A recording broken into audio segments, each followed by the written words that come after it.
ಈ big boss ಶೋಗಳು ಹೇಳ್ಬೇಕಂದ್ರೆ ಅರ್ಧ ಪ್ರೇಮಿಗಳು ಈ ಒಂದು ರೊಮ್ಯಾನ್ಸ್ ನೋಡಕ್ಕೆ ನೋಡ್ತಾರೆ ಏನೋ ಅಂತ ಅನ್ಸ್ಬಿಟ್ಟಿದೆ. ಈಗ ಬೇರೆ ನಮ್ಮ ಇತರೆ ಲ್ಯಾಂಗ್ವೇಜ್ ಗಳಲ್ಲಿ ಇನ್ನೂ ಭಯಂಕರ ಬರ್ತಾ ಇದೆ. ಸದ್ಯಕ್ಕೆ ನಮ್ಮ ಕನ್ನಡದಲ್ಲಿ ಅಷ್ಟೇನು ಖರಾಬಾಗಿರೋ ಬರ್ತಾ ಇಲ್ಲ. ಏನು ಕಿಸ್ಸಿಂಗ್ ವಿಸ್ಸಿಂಗ್ ಆ ತರ ಈ ತರ ಬರ್ತಾ ಇಲ್ಲ. ಒಂದು ಮಟ್ಟಕ್ಕೆ ಪರವಾಗಿಲ್ಲ, ಸಂಪ್ರದಾಯ ನಡೀತಾ ಇದೆ. ಆದ್ರೆ ಏನು ಈ ಬಿಗ್ ಬಾಸ್ ಶೋಗಳಲ್ಲಿ ಬಂದ ಮೇಲೆ ಹೌ ಶೋ ಅಂತ ಆಡಕ್ ಹೋಗ್ಬೇಕಾಗಿತ್ತು, ಅಲ್ಲೇನೋ ಲವ್ಸ್ ಗಿವ್ಸು ಅದು ಅಂತ ಕೇಳಿದ್ರೆ ಅದು ಮತ್ತೆ ಆ ಬ್ರೇಕಪ್ಸ್ ಇದು ಅಂತ ಕೇಳಿದ್ರೆ ಎಲ್ಲೋ ಒಂದ್ ಕಡೆ ಇನ್ನೇನು ಲವ್ ಮಾಡ್ಬೇಕನ್ನೋ ಪ್ರೇಮಿಗಳಿಗೂ ಎಲ್ಲೋ ಒಂದ್ ಕಡೆ ಡಿಸ್ಟರ್ಬೆನ್ಸ್ ಆಗುತ್ತೆ. ಲವ್ ಅಂದ್ರೆ ಇಷ್ಟ, ಲವ್ ಅಂದ್ರೆ ಹೀಗೆ ಹಾಗೆ ಅದು ಇದು ಅಂತೇಳಿ ಕನ್ಸ್ ಕಾಣ್ತಾ ಇರ್ತಾರೆ. ಲವ್ ವಿಚಾರಕ್ಕಿಂತ ನಾನು ಏನ್ ಹೇಳ್ತೀನಿ ಅಂತ ಕೇಳಿದ್ರೆ ಪಕ್ಕಕ್ಕಿಟ್ಟು ನೀವು ಶೋನಲ್ಲಿ ಅದೇನು ಪಾರ್ಟಿಸಿಪೇಟ್ ಏನಿದೆ, ನಿಮ್ಮ ಎನರ್ಜಿ ಏನಿದೆ ಅದನ್ನ ಇದು ಮಾಡೋದು ಚೆನ್ನಾಗಿರುತ್ತೆ ಅಂತ ನನ್ನ ಊಹೆ. ಧನುಷ್ ಗೌಡ ಅವರಿದೆಲ್ಲ ಈ ಸಲ ಕ್ಯಾಪ್ಟನ್ ಆಗಿದ್ದಾರೆ, ಹೇಗೆ ಮಾಡಿದ್ರು ಅವ್ರ ಬಗ್ಗೆ ಹೇಗೆ ಅನಿಸ್ತು? ಸೊ ಅವರು ಕ್ಯಾಪ್ಟನ್ಗೆ ಶೂಟ್ ಆಗಿದ್ದಾರೆ ಅಂತ ಅನ್ಕೊಳ್ತೀನಿ. ಯಾಕಂದ್ರೆ ಒಳ್ಳೆ ನೀಟ್ನೆಸ್ ಆಗಿ ಒಂದೇನು ಅಚ್ಚುಕಟ್ಟಾಗಿ ಆ ಕ್ಯಾಪ್ಟನ್ ಯಾವ ರೀತಿ ಮಾಡಬೇಕು ಆ ರೀತಿ ಅವ್ರನ್ನ ಆ ಒಂದೇನು ಅವ್ರಿಗೆ ಕ್ಯಾಪ್ಟನ್ಶಿಪ್ ಕೊಟ್ಟಿದ್ರು ಆ ಕ್ಯಾಪ್ಟನ್ಶಿಪ್ ನ ಎಳ್ಕೊಂಡೋಗಿದ್ದಾರೆ. ಪರವಾಗಿಲ್ಲ ಸರ್, ಒಂದ್ ರೇಂಜ್ಗೆ ಅವರು ಆಡ್ತಾನೆ ಇದ್ದಾರೆ ಅಂತ ಹೇಳ್ಬೋದು ಸರ್.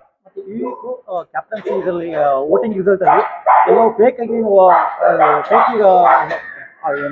ಮಾಳು ನಿಪ್ನಾಳ್ ಅವ್ರದ್ದು ಒಂದು ಸೌಂಡ್ ಬಂತು, ಹೊಡಿ ಸಾವಿಗೆ ಮಜ್ಜಿಗೆ ಅಂತ. Immediately blast ಆಗ್ಬಿಟ್ರು.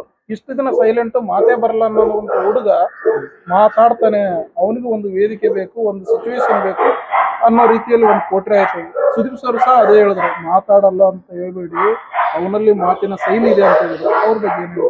ಅವರು ಈಗ ನಾವು ಅವರು ಅಷ್ಟೇ, ಅವರು ಯಾವ್ದೋ ಅವರು ಒಂದು ಸಾಂಗ್ ನಾ ಡ್ರೈವರೋ ನೀನು ಲವರೋ ಅನ್ನೋ ಒಂದು ಸಾಂಗ್ ಮುಖಾಂತರ ಅವರು ತನ್ನ ಇಮೇಜ್ ಏನಂತ ಕೇಳಿ ಅವ್ರಿಗೆ ಇಡ್ಸ್ಕೊಂಡ್ರು. ಎಲ್ಲೋ ಒಂದ್ ಕಡೆ ಹಳ್ಳಿನಲ್ಲಿ ಇದ್ದವರು ಇವತ್ತು ಡೆಲ್ಲಿ ಬರೋ ಲೆವೆಲ್ಗೆ, ಸಿಟಿ ಬರೋ ಲೆವೆಲ್ಗೆ ಒಂದು ಒಳ್ಳೆ ಕ್ರೇಜ್ ನ ಅವರು ಸೆಲ್ ಮಾಡ್ಕೊಂಡ್ರು. ಸೊ ಬಿಗ್ ಬಾಸ್ ಏನಿದೆ ಅಂತ ಒಂದು ಯಾವ್ದೋ ಚಿಕ್ಕ ಅಂದ್ರೆ ಝೀರೋ ಇಂದ ಬೆಳೆದಿರೋನೇ ಒಂದು ರೇಂಜಿಗೆ ಬೆಳೆಸ್ಬೇಕನ್ನೋ ಒಂದು ಕಾನ್ಸೆಪ್ಟ್ ಇಂದ ಒಂದು ಒಳ್ಳೆ ವ್ಯಕ್ತಿಗಳನ್ನ ಅವ್ರು ಆಯ್ಕೆ ಮಾಡ್ಕೊಂಡು ಸೋಷಿಯಲ್ ಮೀಡಿಯಾದಲ್ಲಿ ಯಾರು ಟ್ರೆಂಡ್ ಆಗಿರ್ತಾರೆ ಸೊ ಅವ್ರನ್ನ ಎತ್ಕೊಂಡು ಅವ್ರು, ಯಾಕಂದ್ರೆ ಅಂತ ಒಂದು ವ್ಯಕ್ತಿಗಳು ಬೆಳೆಸಿದ್ರೆ ಜೀವನದಲ್ಲಿ ಅವ್ರು ಯಾಕೆ ಬೆಳೆದಿದ್ರೆ ಇನ್ನಿರೋ ಅಂತ ಬೆಳಿಬೇಕನ್ನೋರಿಗೆ ಯಾವ ಒಂದು ಸ್ಫೂರ್ತಿ ಕೊಡ್ತಾರೆ ಹಾಗೆ ಅಂತ ಕೇಳಿ ಒಂದೆಲ್ಲ ಒಂದ್ ಕಡೆ ಟ್ರೆಂಡ್ ಮಾಡ್ಬೇಕು ಅನ್ನೋ ಒಂದು ಒಳ್ಳೆ ಕಾನ್ಸೆಪ್ಟ್ ಇಟ್ಕೊಂಡು ಒಂದು ಒಳ್ಳೆ ಎತ್ಕೊಳ್ತಾ ಇದ್ರೆ. ಬಟ್ ಅವ್ರನ್ನ ನಾವು ಮೊನ್ನೆ ಏನ್ ಮಲ್ಲಮ್ಮ ಮತ್ತೆ ಅವರು ಮಾಳುವ ಬಂದಿದ್ದಾಗ ಅವ್ರದ್ದು ಇವ್ರು ಹೋಗ್ತಾರೆ ಅವ್ರು ಹೋಗ್ತಾರೆ ಅಂತ ಕನ್ಫ್ಯೂಸ್ ಇತ್ತು. ಆದ್ರೆ ನಮ್ಗಂತೂ ನಾವು ಅನಿಸಿಕೆ ಇತ್ತು, ಯಾಕಂತ ಕೇಳಿದ್ರೆ ಎಲ್ಲೋ ಒಂದ್ ಕಡೆ ಮಲ್ಲಮ್ಮ ತುಂಬಾ ವ್ಯಕ್ತಿತ್ವ, ತುಂಬಾ ಒಳ್ಳೆತನ, ಚೆನ್ನಾಗಿ ಅವರು ಎಲ್ಲರ ಜೊತೆ ಚೆನ್ನಾಗಿರ್ತಾರೆ, ಎಲ್ಲರ ಜೊತೆ ಬೆರೀತಾರೆ, ಎಲ್ಲರ ಜೊತೆ ಮಾತಾಡ್ತಾರೆ.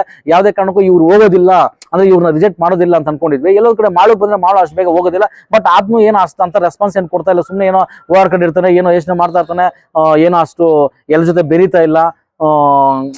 ಅದು ನೋಡಿ ನಮಗೂ ಎಲ್ಲೋ ಒಂದ್ ಕಡೆ ಬೇಜಾರಾಯ್ತು. ಆದ್ರೆ ಏನಾಗುತ್ತೆ ಅದನ್ನ ಅದೃಷ್ಟ ವೋಟಿಂಗ್ ಅಲ್ಲೇ ಈತನ್ಗೆ ಚೆನ್ನಾಗಿ ಬಂದು ಎಲ್ಲೋ ಒಂದ್ ಕಡೆ ಮಲ್ಲಮ್ಮ ಮಿಸ್ ಆಗಿ ಏನು ಅಲ್ಲಿ ಬಿಗ್ ಬಾಸ್ ಅಲ್ಲಿ ಇರುವಂತ ಅವಕಾಶ ಕಳ್ಕೊಂಡ್ರು.